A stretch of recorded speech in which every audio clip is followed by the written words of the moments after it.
Hi everyone, welcome to my YouTube channel Daily Tutorial, where I provide you with daily tech tips and helpful guides. In this video, I'm going to show you how you can enroll for an online banking account in Westpac Bank. First, make sure you have a good internet connection and it's working properly. Then go ahead and open up a web browser.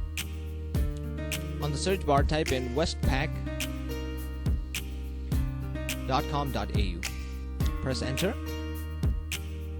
And once you land on this page, click on the option that says sign in the top right corner. Now, to enroll for an account, you have to click on the option that says register for an online banking, which is right here.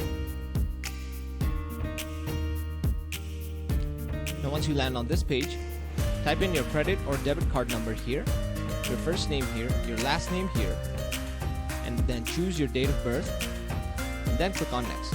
Once you click on next, you should be directed to another page where they will further guide you on how you can enroll for an account in Westpac Bank. Follow all the steps carefully and you should be able to successfully enroll for an account. And that is it. Thank you very much for watching this video. Be sure to leave a like, share this video, and subscribe to our channel for more helpful guides just like this.